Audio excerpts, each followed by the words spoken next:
헬조선이라는 말이 나왔어요. 이게 아마 세월호 이전에는요, 이 헬조선이라는 말을 아마 여러분들도 듣기 힘들었을 겁니다. 이 세월호 참사가 터지면서 말입니다, 헬조선이라는 말이 나오기 시작을 했고요. 대한민국에 살기 힘들다. 그래서 지옥 같은 대한민국에서 떠나야 된다. 이런 말들이 계속해서 등장하기 시작을 했습니다. 게다가 요즘같이 경기 침체가 심각하잖아요. 이렇게 심각한 경기 침체가 오면서 말입니다, 헬조선에 대한 이야기는 점점 커지고 있습니다.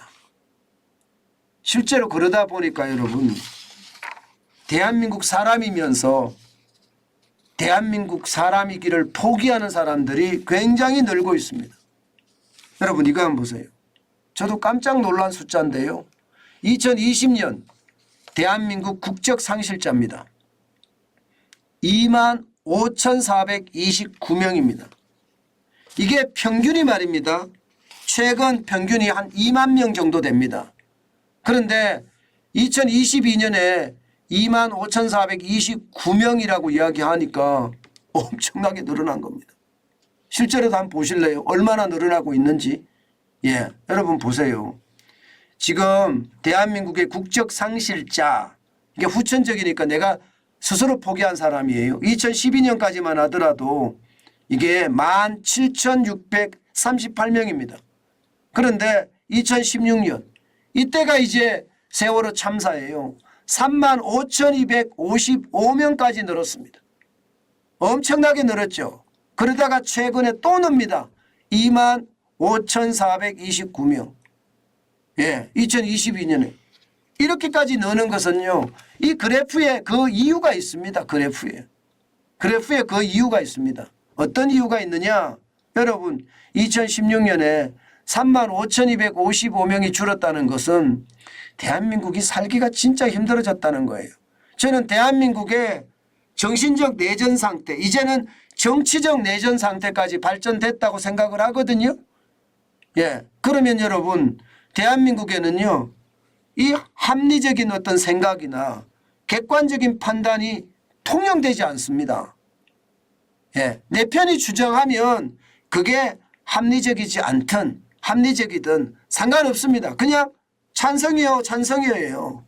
내 편이 주장하면.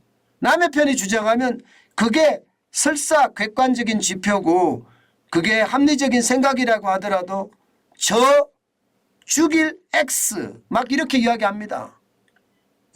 이게 지금 대한민국의 현실입니다. 저도 유튜브를 하는 사람인데 제 댓글에도 보면요, 제가 지표를 가지고 굉장히 합리적인 생각으로 객관적인 이야기를 해요. 그런데도 불구하고 뭐 난리도 아닙니다. 욕 쓰는 사람들 보면 육두문자가 보기가 민망스러울 정도예요. 그러니 대한민국에 살고 싶은 생각이 나겠습니까? 진짜 떠나고 싶은 사람들 많을 거예요. 저도 이 엄청난 댓글을 보면요, 내가 왜 유튜브를 하나 이런 생각을 저는 많이 하거든요. 그런 차원을 따져본다면 진짜 합리적인 사람들 입장에서는요, 여기에 사느니 차라리 떠나자 이렇게 생각하는 사람들이 많아졌다. 그런 의미가 강하고요. 게다가 여러분 국적 이탈자 보세요. 이거는 이제 복수 국적을 갖고 있다가 이게 나이가 성인 나이가 되기 시작하면 어느 한 곳을 선택을 해야 되는데 2016년에는 그렇게 많지 않았습니다. 그러나 문재인 정부 들어서서 한국 국적을 포기하는 사람도 굉장히 많아졌고요. 2017년에는요 엄청나게 많았습니다. 그러다가 2022년에도 좀 줄었다고 하지만 3,261명이나 되니까 결코 적은 숫자는 아니죠. 그만큼 말입니다, 대한민국에 사는 게 아이고 참 힘들다, 나는 선진국으로 갈래 이렇게 생각하는 사람들이 굉장히 많아졌다는 의미입니다. 실제로 말입니다, 2018년에서 2022년까지 새 국적을 얻은 사람들, 미국으로 간 사람이 56.2%고요. 일본으로 간 사람이 14.8%고요. 캐나다로 간 사람이 13.6%나 됩니다. 떠나자죠. 예, 대한민국에서 사는 게 너무 힘드니까. 예, 대한민국은요, 전 세계에 제가 봐서는 유일한 이념 전쟁을 벌이고 있는 나라예요. 아니, 6.25 전쟁을 겪으면서 수많은 국민이 죽었는데 왜 우리는 또 이념 전쟁을 하고 있을까요? 저는 이 자체가 진짜 불합리하고 아이러니하다고 생각합니다. 대한민국에서 이념 전쟁이 일어나서는 안 돼요. 6.25 전쟁에서 수많은 사람이 죽었어요. 그런데 우리는요, 북한에 대해서 한마디도 못해요. 참 답답한 현실입니다. 예, 지난 정권 때는 더더욱 못했고요. 윤석열 정부 들어와서 그나마 이야기를 조금 하고 있는 편입니다. 아니, 일본에 대해서는 매번 사죄해라, 배상하라. 그러면 저 6.25 전쟁을 일으킨 북한은 어떤가요? 그놈들은 사과하나요? 죄송합니다. 순간적으로 그놈들이란 말이 나왔네요. 아니, 매일 미사일이나 뻥뻥 쏴대고요. 심지어 말입니다. 수중 핵미사일까지, 수중 미사일을 운반하는, 핵미사일을 운반하는 그런 잠수정까지 개발을 해서 대한민국을 어떻게 하면 적화 통일시킬 것인가, 여기만 골몰하고 있는 그들에게 사과 우리 안 받아야 되나요? 대한민국에서 6.25 전쟁이라는 최악의 비극을 맞았는데 왜 그 비극은 우리는 다 잊어버리나요? 지금도 미사일을 빵빵 쏴가면서 우리를 위협하고 있는데 거기에 대한 것은 왜 안 하나요? 그러니 대한민국이 합리적인 생각을 하지 않고 객관적인 판단을 하지 않는다는 뜻이잖아요. 이러니 많은 사람들이 떠날 수밖에 없는 게 현실입니다. 참 안타깝습니다. 여러분 보세요. 오죽했으면 여러분, 이게 짙은 고동색이요. 지금 연고나 무연고 이주입니다. 이주. 그중에 현지 이주를 하는 사람 보세요. 2018년에 5,623명. 어마어마하죠. 어마어마합니다. 2021년도 1,485명 적지 않습니다. 2017년에 773명에 비하면 이게 워낙 많이 늘어나요. 워낙 많이 늘어나요. 이것을 보면서 대한민국이 진짜 안타깝게 됐구나, 이런 생각을 진짜 많이 합니다. 여러분, 해외 이주 신고자가 이렇게까지 늘어난다는 사실은 대한민국의 지도자들이 각성해야 됩니다.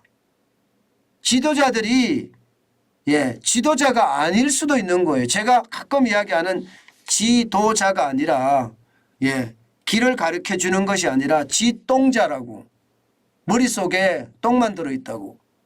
그래서 대한민국을 바른 길로 이끌지 못한다는 이야기를 제가 가끔 하는데, 진짜 지도자로 존경받고 싶으면요, 대한민국의 이 정신적 내전 상태, 정치적 내전 상태, 이 상태부터 먼저 해결해야 합니다. 제발 정환진 TV를 보시는 분들 많이더라도요, 반드시 우리는 합리적인 생각을 하자고요. 그리고 객관적인 판단을 하자고요. 그래야지 대한민국이 온전한 선진국으로 발전하고 할 수 있고요. 그래야만 저 북한의 무식한 김정은이를 제압할 수 있습니다. 지금처럼 말입니다. 국론이 분열되고 삶이 피폐해지면 저는 그만큼 국력도 약화된다고 생각을 합니다. 삶의 질 때문이라고도 이야기해요. 대한민국의 삶의 질 만족도가 5.9밖에 안 된다. 지금 OECD 평균이 6.7인데 우리는 5.9니까 대한민국에 사는 게 어렵다. 그냥 헬조선이니 탈조선하겠다, 이런 얘기예요. 실제로도 맞는 이야기거든요. 이게 요즘같이 나라가 두 조각 나 있고요. 여기에 경기 침체까지 겹치니까 더 힘듭니다. 게다가 경기 침체에 대한 국가 지도자들의 인식도 문제예요. 그들은 돈이 있으니까, 현금 부자니까 뭐 위기를 위기로 인식하지 못하는 겁니다. 그러다 보니까 이게 현장에서는요 위기가 더 커지고 위기가 더 가중되는 것은 아닌가, 저는 이런 생각 다시 한번 해봅니다. 안타깝고 또 안타깝습니다. 조국을 버리는 그런 일까지 벌어진다고 하니까 이게 안타깝지 않을 수가 있겠습니까? 뭐 삶의 질이, 삶의 만족도가 핀란드가 7.8이고 스위스가 7.5인데 미국도 7이거든요. 이렇게 되기를 국가 지도자들에게 다시 한번 기대해 봅니다.